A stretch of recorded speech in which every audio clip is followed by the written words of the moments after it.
Assalamualaikum warahmatullahi wabarakatuh. Innal hamdalillah nahmaduhu wa nasta'inuhu wa nastaghfiruhu wa nastahdihi wa natubu ilaihi wa na'udzu billahi min syururi anfusina wa min sayyiati a'malina. Man yahdihillahu fala mudilla lahu wa man yudlil fala hadiya lahu. Wa asyhadu an la ilaha illallah wahdahu la syarika lah wa asyhadu anna Muhammadan 'abduhu wa rasuluhu la nabiyya ba'dah.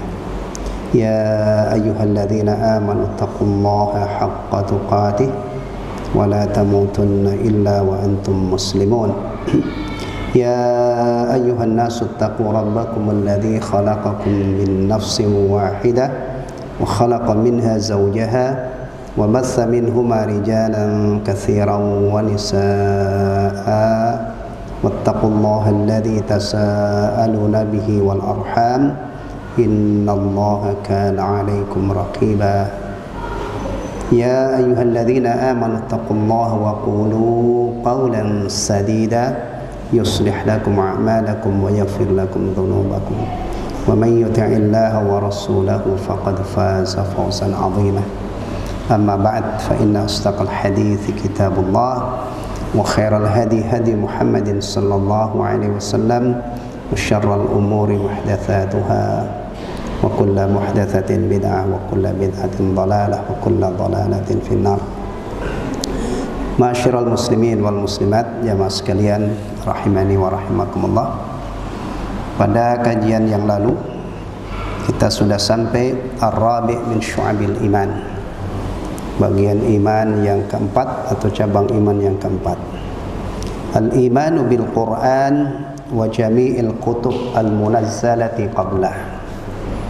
Beriman kepada Al-Quran dan kitab-kitab dan semua kitab yang diturunkan sebelumnya. Berarti beriman kepada Al-Quran, kitab-kitab sebelumnya apa? Zabur, Taurat, Injil, ya. Itu semua wajib kita imani, ya, sebagai kitab-kitab Allah yang diturunkan kepada Rasul-Rasulnya.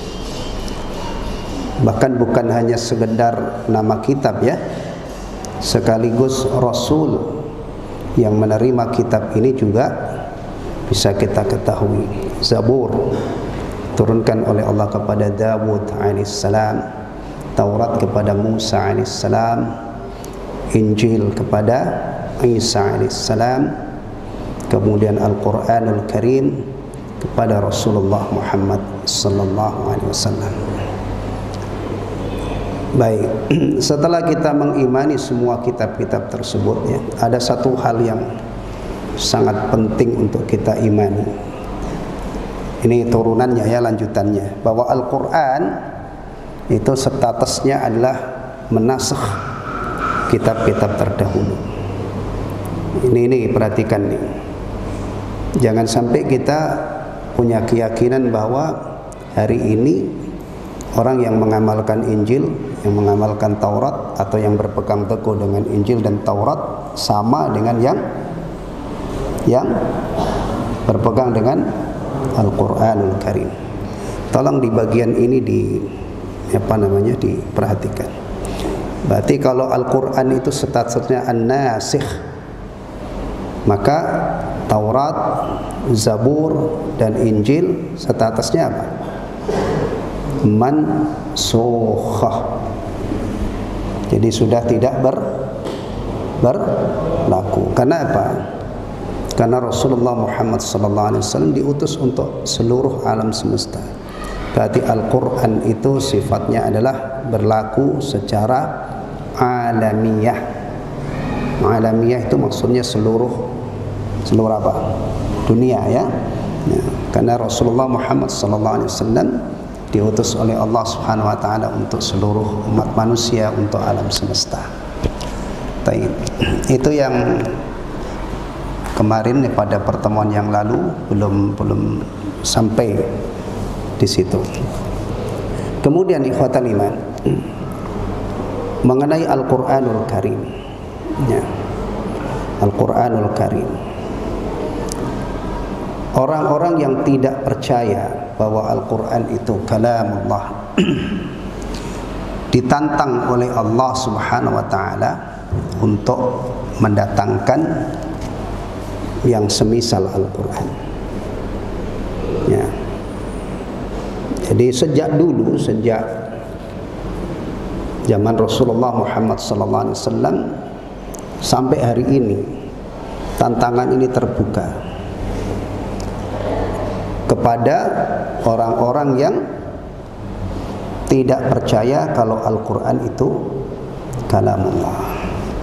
Diberi kesempatan untuk membuktikan tuduhan mereka. Ada 3 tantangan. Yang pertama, ditantang untuk menghadirkan yang semisal Al-Quran. Fa'tu bimithlih. Semisal Al-Quran itu berarti berapa? Berapa juz? 30 juz. Berapa surah? 114, ya. Kemudian berapa ayat? Ya 6.000 sekian lah, ya. Taib. Kalau antum nggak tahu berapa ayat Al-Quran itu juga nggak masalah, bukan masalah pokok, ya. Antum kalau menyikapi ada seorang muslim nggak tahu ayat-ayat Al-Quran jumlahnya berapa, antum omel-omelin, oh parah lu kamu, masa ayat Al-Quran nggak tahu? Enggak. Itu masalah. Kalau antum tahu itu bagus, tapi kalau yang nggak tahu juga nggak apa-apa, ya. Atau antum tidak tahu misalnya ayat ini, surah ini, ayat sekian, itu nggak apa-apa, ya. Jadi tidak harus kalau menyebutkan ayat Al-Quran itu surah sekian, baris sekian, ayat sekian. Kalau mau ya kembali ke mushaf, dilihat nanti ketemu insyaallah. Taib. Yang kedua, diturunkan oleh Allah tantangannya. Datangkan berapa surah? Berapa surat? Pertama kan semisal dengan Al-Quran, sebanding dengan Al-Quran. Yang kedua, diturunkan lagi oleh Allah Subhanahu wa ta'ala berapa surah? 10 surah. Itu pun mutlak, tidak disyaratkan 10 surat seperti yang Al-Baqarah, Ali Imran, An-Nisa yang banyak. Pokoknya 10. Terakhir tantangannya diturunkan lagi, fa'tu bisurah. Datangkan 1 surat. 1 surat mutlak. Surat yang paling pendek dalam Al-Quran berapa ayat? Berapa ayat? 3. Taib. Surah apa? Al-Kautsar, ya. Al-Kautsar, betul, ya. Inna a'tainaka al-kautsar fasholli li rabbika wanhar inna syani'aka huwal abtar. 3. Itu surah. Surah itu definisinya kalau dalam ulumul Quran, majmu'atun minal ayat laha bad'un wa nihayah. Sekumpulan ayat yang ada permulaannya dan ada batas akhirnya. Inna a'tainakal kautsar, terakhir apa? Fasholli li rabbika inna syani'aka huwal abtar. 3 ayat memenuhi kriteria surah. Berarti tantangan yang terakhir itu datangkan 1 surah.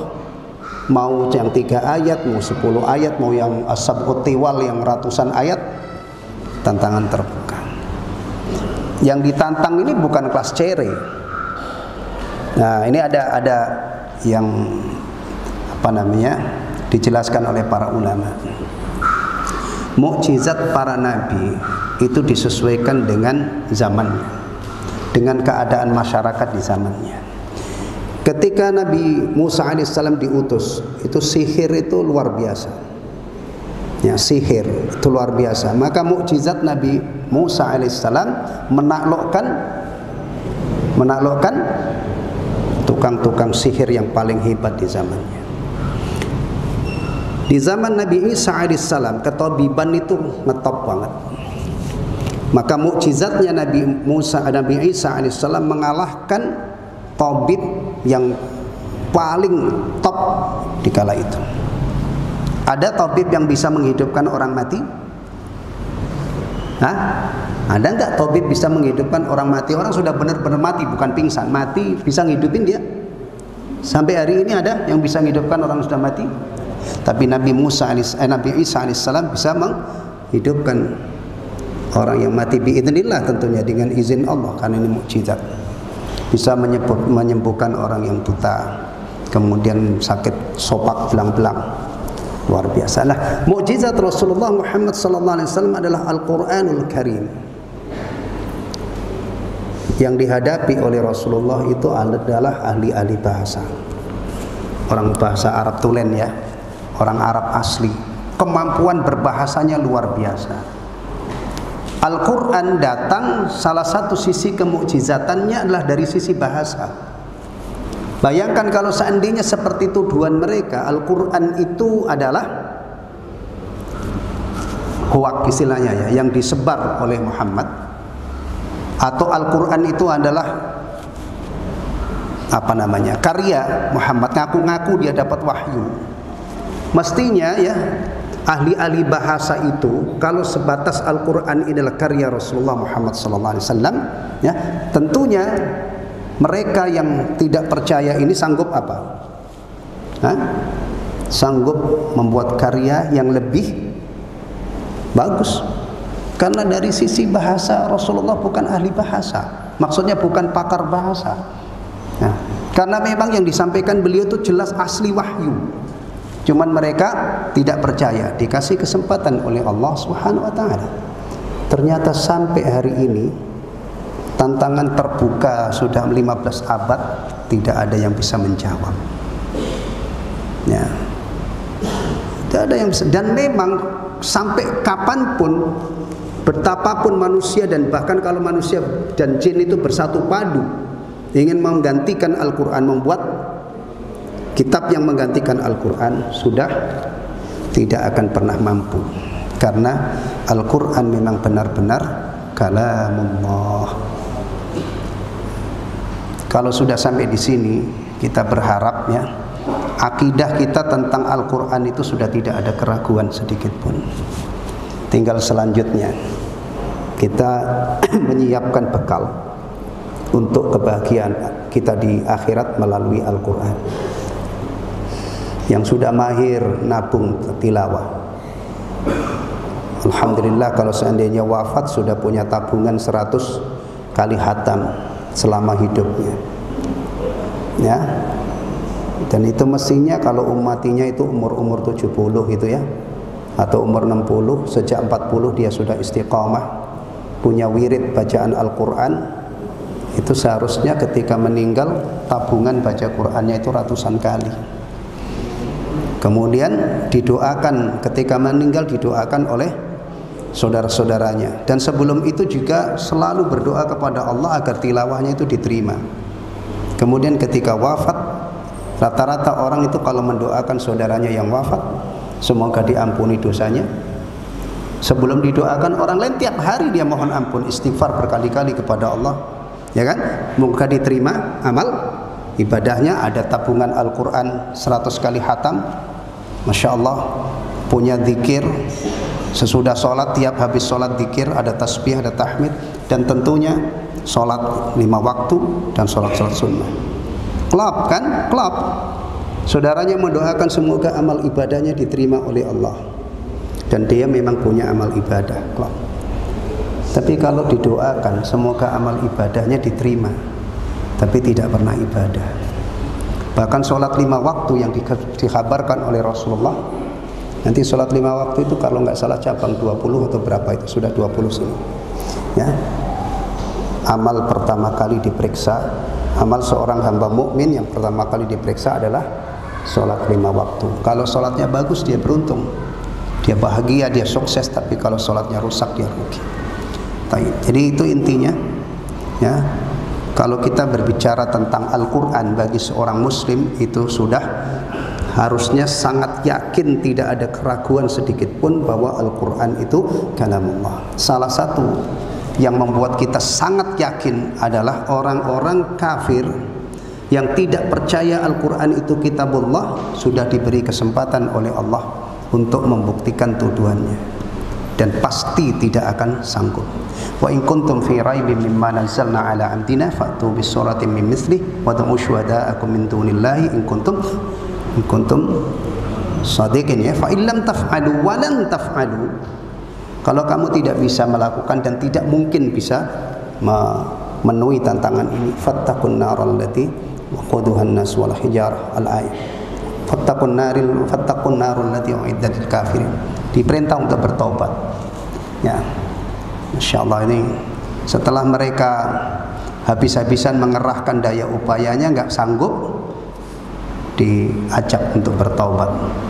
Dan kalau sudah bertobat berarti tadinya tidak percaya Al-Quran kitabullah berubah menjadi beriman. Yang tadinya tidak percaya kalau yang menerima Al-Quran itu Rasulullah, akhirnya percaya bahwa Muhammad bin Abdullah bin Abdul Muttalib Al-Hashimi Al-Qurashi sallallahu alaihi wasallam itu benar-benar utusan Allah. Saya kira cukup untuk tambahan dari pertemuan yang lalu. Sekarang silakan antum buka kitabnya, dibagikan itu. Sayang kalau sudah ada kitab. Halaman berapa di kitab antum? Coba saya minta satu biar sama. Ini yang saya punya Darus Sunnah. Baik.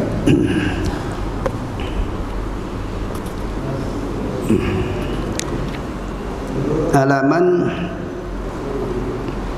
9, ya. Halaman 9. Sudah? Baik. Masing-masing sudah pegang, ya.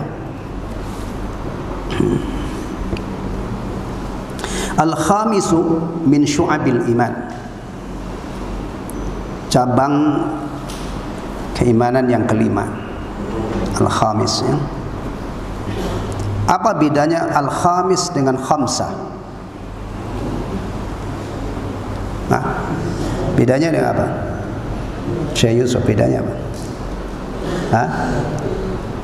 Kalau al-khamis itu berarti menunjukkan urutan kelima. Kalau khamsah 5. Ya, kalau bilangan itu wahid, itsnan, tsalatsa, arba'ah, khamsah, 1, 2, 3. Tapi kalau menunjukkan urutan, pertama al-awwal, atau kalau muannas al-ula. Ya, ad-darsul awwal. Ad-dars karena mudzakkar, maka al-awwal itu sifat, jadi ad-darsul awwal.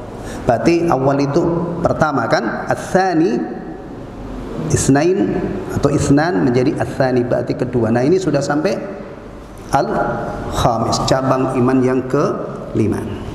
Karena ini diurutkan 1, 2, 3, 4 sampai berapa ini? 77. As-sabi' was-sab'un. Tayyib. Al-imanu bi anna al-qadara khairahu wa syarrahu minallahi azza wa jalla. Beriman bahwa takdir yang baik maupun yang buruk dari Allah azza wa jalla. Di sini diterjemahkan secara bebas ini, beriman kepada qada dan qadar. Kalau redaksi aslinya antum perhatikan, al-imanu bi annal qadara khairahu wa syarrahu minallahi azza wa jalla. Ya, intinya sama, beriman kepada bahwa takdir yang baik dan yang buruk itu adalah dari Allah Subhanahu wa taala. Beriman bahwa qadar yang baik maupun yang buruk adalah dari Allah Azza wa Jalla, sebagaimana firman-Nya, qul kullum min indillah, katakanlah semuanya datang dari sisi Allah. Ya, coba antum perhatikan, ya. Ketika menjelaskan tentang cabang yang pertama sampai yang keempat, itu dalilnya satu ayat. Kullun amana billahi wa malaikatihi wa kutubihi wa rusulihi. Tapi giliran di sini ayat yang dikutip di dalam masalah takdir, ya, itu sudah ayat lain. Ya.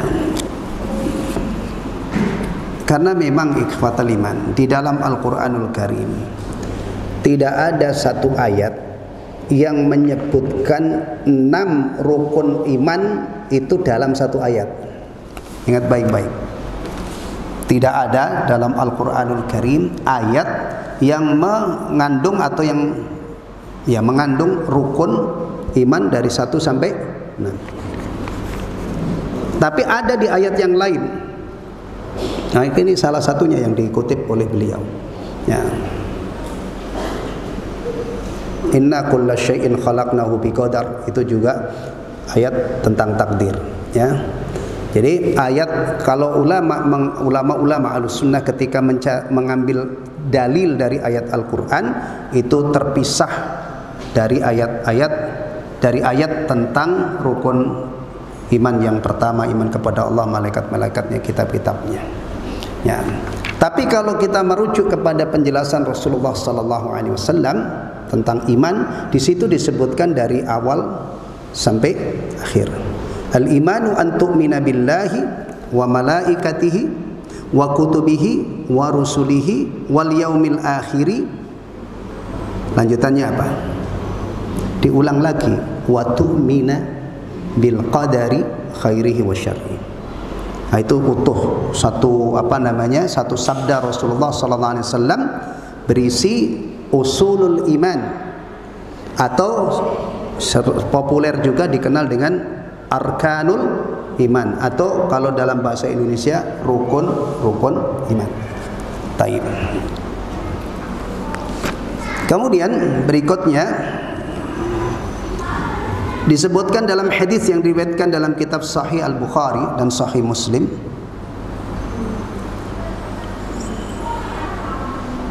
Tayyib, benar, Sahih Bukhari dan Muslim. Dari Abu Hurairah radhiyallahu an bahwa Rasulullah sallallahu alaihi wasallam bersabda, "Ihtajja Adamu Musa."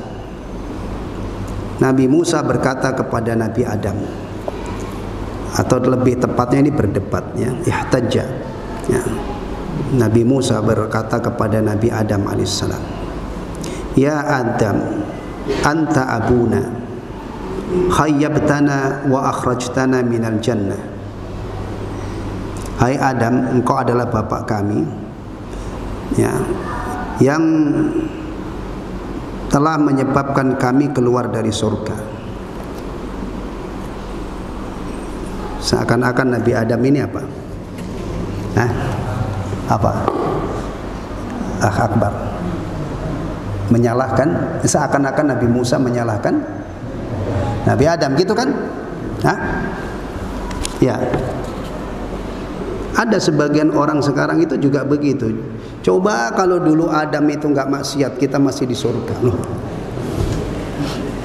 Ini kan nggak ada kerjaan, ini sudah terjadi. Nah, dan itu sudah terjadi atas takdir Allah.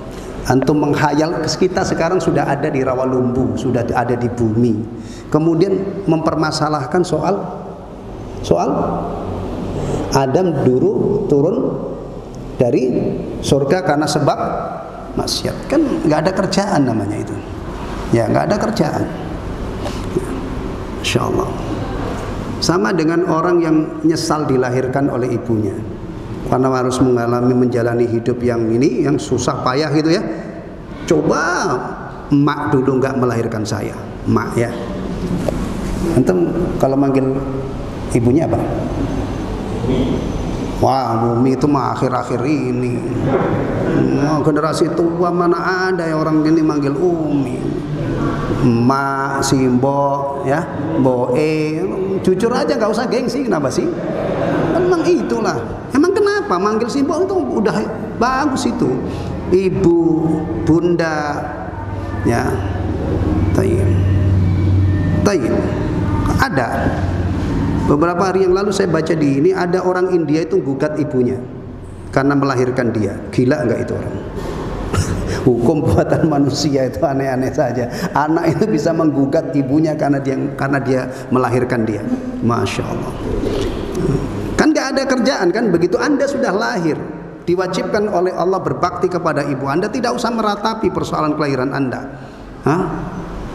Ini sudah di bumi, kadang-kadang nyalah-nyalain Adam. Padahal ya Allah, dengan dia di bumi itu dia mendapatkan karunia yang luar biasa. Punya kesempatan juga untuk masuk surga yang dulu pernah dihuni oleh Adam alaihissalam, asal dia beriman. Nah, kemudian qala lahu Adam alaihissalam menjawab atau berkata kepadanya, ya Musa, wahai Musa, istafakallahu bi kalamihi, Allah telah memilihmu dengan kalamnya. Dan ini kehormatan yang luar biasa, sampai gelarnya itu kalimullah, ya kan? Ini Musa ini yang protes kepada Adam alaihissalam, diingatkan oleh Adam, wahai Musa, Anda itu telah dipilih oleh Allah, atau Allah telah memilih kamu bi kalamihi, langsung dengan firman-Nya, sehingga istimewa banget Musa karena diajak bicara langsung oleh Allah, ya, gelarnya kalimullah. Tilkar rusulu faddalna ba'dahum ala ba'd minhum man kallamallah. Utusan-utusan Allah itu sebagiannya diistimewakan oleh Allah atas sebagian yang lain. Di antara mereka ada yang Allah bicara langsung dengannya, dan itu adalah Musa alaihissalam. Kalau Ibrahim gelarnya apa? Ibrahim Khalilullah, tapi itu tidak spesial untuk Ibrahim. Rasulullah Muhammad SAW juga Khalilullah. Maka kalau ada orang memuji Rasulullah Habibuhu wa Khaliluh misalnya, sahih, itu pujian yang tidak gulu, ya. Ingat ya, muji Rasulullah silakan, tapi jangan gulu.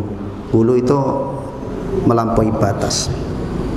Misalnya Rasulullah itu disifati memiliki sifat-sifat yang khusus untuk Allah, itu gulu. Rasulullah mengetahui yang gaib, ya. Rasulullah mengetahui yang gaib itu kalau Allah tunjukkan perkara gaib itu, bukan sifat permanennya Rasulullah alimul ghaibi. Ingat, alimul ghaibi itu hanyalah sifat Allah subhanahu wa ta'ala. Tapi kadang-kadang dukun itu ada yang meyakini mengetahui yang gaib. Padahal dukun mengetahui yang gaib itu dari siapa? Informannya siapa? Syaitan, ya. Taib. Wa khatta laka at-Taurata bi yadihi, dan menulis untukmu kitab Taurat dengan tangannya. Allah punya tangan? Allah punya tangan enggak? Dari mana antum tahu? Allah sendiri yang mengkabarkan, kita mengimani, menetapkan tangan yang sebenarnya. Tapi awas, jangan sampai menetapkan sifat Allah kita samakan dengan sifat makhluk. Nah, stop di situ. Karena kalau sudah disamakan seperti apa atau bagaimananya sudah dibayang-bayangkan, itu berarti sudah melampaui batas. Tidak bakalan kita sanggup sampai ke situ, karena Allah tidak menjelaskan tentang hakikat tangannya, ya. Jadi kalau ada yang bicara misalnya, itu mah di tangan Allah misalnya, ya, itu enggak masalah. Memang Allah mengkabarkan itu. Ya, ini berarti ini hadis ada kaitannya dengan sifat, ya. Rasulullah menyatakan, yaitu, dan hadisnya tadi diriwayatkan oleh siapa? Di situ disebutkan di mana? Sahih Bukhari dan Sahih Muslim. Tayyib. Jadi Musa ini istimewa banget. Istimewa, ya. Musa ini kan anak cucu, ada keturunan Adam. Adam dikeluarkan dari jannah karena sebab maksiat. Tapi maksiatnya itu bukan karena sombong, ya, beda dengan iblis. Maksiatnya itu ya karena khilaf, ya, digoda terus oleh iblis. Orang itu kalau maksiat khilaf itu pasti ada penyesalan, merasa salah itu ada. Tapi kalau sombong nggak ada, ya. Maka Adam alaihissalam itu setelah nih mohon ampun, merengek-rengek luar biasa, Rabbana zalamna anfusana wa illam taghfir lana wa tarhamna lanakunanna minal khasirin. Bahkan di kitab Mukhtasar Minhajul Qasidin itu dikatakan Adam itu selama 300 tahun tuh nangis, menyesali perbuatan sekali maksiat itu, sampai tidak berani mendongak ke atas. Jadi kalau kita baca bab khauful anbiya, takutnya para nabi kepada Allah itu di Mukhtasar Minhajul Qasidin ada itu disebutkan. Pertama khauf Adam alaihissalam. Nah, sementara kita ini kadang-kadang pagi sore siang maksiat terus, tapi tenang-tenang aja ya, tidurnya masih nyenyak, makannya masih nambah. Betul, Adam alaihissalam itu salah, tapi penyesalannya terhadap perbuatannya itu sudah luar biasa. Sebagai hamba yang bersalah, dia sudah memenuhi syarat untuk taubat, dia sudah menyesal. Akhirnya kalau seorang hamba yang bersalah kemudian taubatnya taubatan nasuha, pasti dapat apa? Pasti dapat apa? Ampunan dari Allah, karena Allah At-Tawwab, Allah Al-Ghaffar, Al-Ghafur. Ya. Baik. Ini kadang-kadang kita ini sering ngeles begitu. Saya kan manusia biasa, banyak dosa. Saya kan Bani Adam, iya Bani Adam, tapi bapak kita dulu itu sekali salah tobatnya luar biasa. Maka salah ini memang sudah pasti dosa itu. Antum mengaku nggak dosa, nggak punya dosa, bukan orang. Kullu bani Adam khatta'un wa khairul khatta'in at-tawwabun. Ya. Bahkan dalam hadis tentang masalah ini Rasulullah bersabda, kalau seandainya kalian itu tidak berdosa, orang suci-suci disikat oleh Allah, dibuang, disingkirkan dari dunia ini, diganti dengan orang-orang yang berdosa, kemudian mohon ampun kepada Allah Subhanahu wa taala dan diampuni. Kalau manusia ini nggak punya dosa, berarti sifat pengampunnya Allah, sifat penerima taubat itu mangkir. Maka manfaatkan ini. Dosa itu sudah pasti, tinggal berikutnya kita berusaha untuk mendapatkan ampunan, salah satunya dengan istighfar. Rasulullah menyontohkan, Rasulullah itu maksum ya. Maksum itu artinya apa? Terjaga, terpelihara dari berbuat, dijaga oleh Allah dari berbuat maksiat, berarti nggak pernah maksiat. Abu Bakar As-Siddiq maksum apa enggak? Abu Bakar As-Siddiq kan kita yakini sahabat yang paling istimewa, maksum apa enggak? Enggak. Umar bin Khattab? Enggak. Tapi mubasysyar bil jannah apa enggak? Mubasysyar bil jannah. Bahkan kalau menyebutkan sahabat yang dijamin masuk surga itu umumnya dimulai dari Abu Bakar As-Siddiq, Umar bin Khattab, Utsman bin Affan, Ali bin Abi Thalib radhiyallahu anhu. Tapi tidak maksum. Ya. Kalau masuk surga itu harus maksum, ya tidak ada yang masuk surga. Orang yang masuk surga itu kadang-kadang tadinya kafir, sudah membunuhi orang-orang Islam, taubatan nasuha bisa menjadi ahli jannah. Apalagi cuman preman-preman bertato itu yang belum pernah bunuh orang ya. Kalau dia tobat, insya Allah taubatan nasuha, ya orang yang dosanya sampai mentok ke langit saja, ya kan. Kalau taubatan nasuha dosanya habis. Apalagi yang dosanya cuman ya baru beberapa misalnya, ya ini. Dan juga alhamdulillah ya, ibadah-ibadah yang Allah syariatkan itu mendatangkan ampunan. Ini. Jadi tidak cukup hanya dengan istighfar. Ya, tapi istiqamah, menekuni ibadah-ibadah yang Allah syariat. Bahkan ibadah harian, sholat 5 waktu itu mulai dari wudunya itu sudah menjanjikan ampunan dosa-dosa kecil. Sholatnya Masya Allah, sholat 5 waktu itu diilustrasikan oleh Rasulullah menghapus dosa seperti orang yang di depan rumahnya itu ada kali mengalir deras, yang mandi 5 kali dari itu. Kita kalau mandi 5 kali kira-kira bersih apa enggak? Ya bersih banget lah, mandi 2 kali aja sudah bersih. Yang kotor itu mungkin kalau seminggu nggak mandi. Ya kita sepakat orang seminggu nggak mandi itu kayak apa gitu. Apalagi musim panas begini. Taib, kita lanjutkan. Jadi Musa alaihissalam itu mendapatkan anugerah-anugerah yang istimewa. Kemudian Adam alaihissalam mengatakan, atalumuni ala amrin qaddarahullahu alayya qabla an yakhluqani bi 4 sana. Apakah engkau mencela pada sesuatu yang Allah telah menakdirkannya sebelum menciptakan aku selama 40 tahun? Faqal fahajja Adamu Musa. Beliau sallallahu alaihi wasallam bersabda, akhirnya apa? Kemudian Adam mengalahkan Musa alaihissalam dengan hujahnya, dengan argumennya itu. Ya. Di sini yang dikutip hadis ini ya. Tapi ada hadis lain yang masyhur namanya hadis Jibril. Di situ Rasulullah SAW jelas-jelas menyebutkan takdir sebagai salah satu rukun iman. Disebutkan terakhir. Maka biasanya kalau kita menghitung rukun iman itu, rukun iman kepada takdir jatuh urutan keberapa? 6 kan? Pertama, iman kepada Allah. 2, iman kepada malaikat-malaikatnya. Iman kepada kitab-kitabnya. Iman kepada rasul-rasulnya. Iman kepada hari akhir. Dan ke-6, iman kepada takdir. Dan para ulama umumnya juga membahas, menguraikan itu sesuai dengan penjelasan Rasulullah SAW. Urutannya ya, urutannya. Demikian juga rukun Islam, ya sholat, zakat, puasa, haji. Para fuqaha biasanya kalau menjabarkan rukun-rukun itu urutannya dari sholat. Tapi tidak ujuk-ujuk sholat ya. Dari bab apa coba? Antum kalau belajar fikih, bab sholat itu yang dibahas bukan sholat. Yang dibahas pertama apa? Toharoh. Nah toharoh itu nanti ada toharoh yang asli itu menggunakan air yang sifatnya suci, mensucikan. Maka air itu dibahas oleh para ulama di bab toharoh.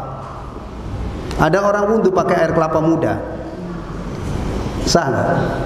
Air kelapa seember kan cukup untuk wudhu tapi pakai air kelapa, sah apa enggak? Sah apa enggak? Enggak sah. Kenapa? Air kelapa itu tidak memiliki sifat mutahhir. Halal, tahir, suci ya kan, tapi tidak mutahhir, tidak bisa mensucikan untuk diminum.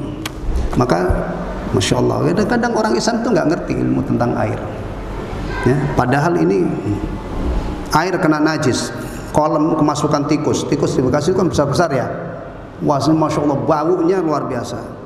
Kalau ada kolam kemasukan bangkai tikus, dan bangkai itu berpengaruh pada baunya. Air itu air apa statusnya? Air apa? Najis. Ya. Kecuali kalau tikusnya sudah dibuang, kemudian ditunggu seminggu 2 minggu, airnya kembali normal, baunya sudah tidak ada, ya kembali suci. Tapi umumnya tidak sabar kita menunggu, langsung dibuang ya, ganti dengan air. Iya.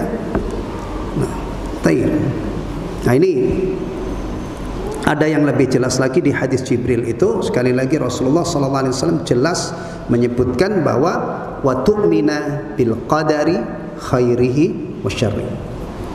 Baik. Dah Isa ya. Isanya berapa? 2 menit lagi. Imam Abu Bakar Al-Baihaqi rahimahullah menyenandungkan dan meriwayatkan syair. Abu Fawaris Junaid bin Ahmad At-Tabari menyenandungkan syair ini kepadaku. Syair ya. Antum ada yang penyair? Hah? Pak Akbar, antum penyair bukan? Pak Sobirin, antum hafal syair-syair apa Pak?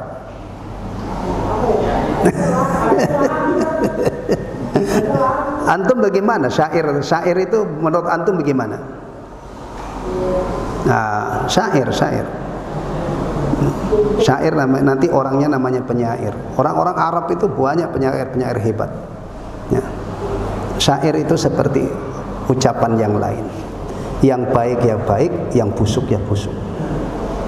Jadi kalau syair itu adalah berisi mengungkapkan hal-hal yang bagus, memotivasi orang untuk kebaikan atau menjelaskan satu kebenaran dengan nggak apa-apa. Tapi kalau syair itu Masya Allah, syair itu macam-macam kategorinya ya. Ada syair itu ghazal namanya.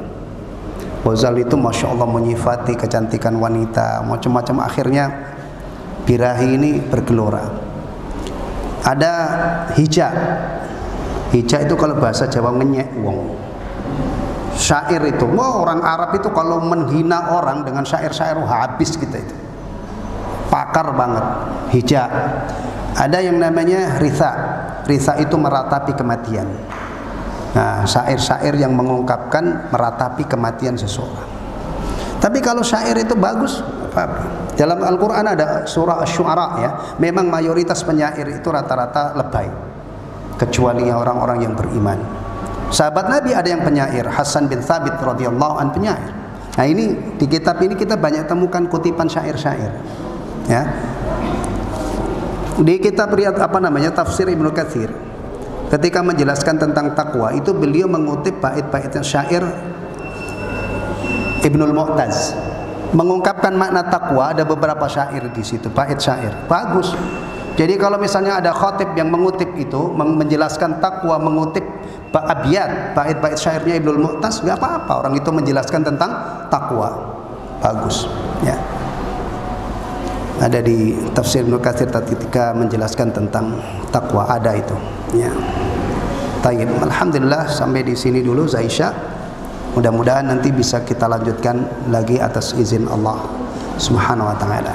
Baik. Sallallahu ala nabiyyina Muhammadin sallallahu alaihi wasallam wa ala alihi washabbihi wasallam tasliman katsira. Subhanakallahumma wa bihamdika asyhadu an la ilaha illa anta astaghfiruka wa atubu ilaik. Assalamualaikum warahmatullahi wabarakatuh.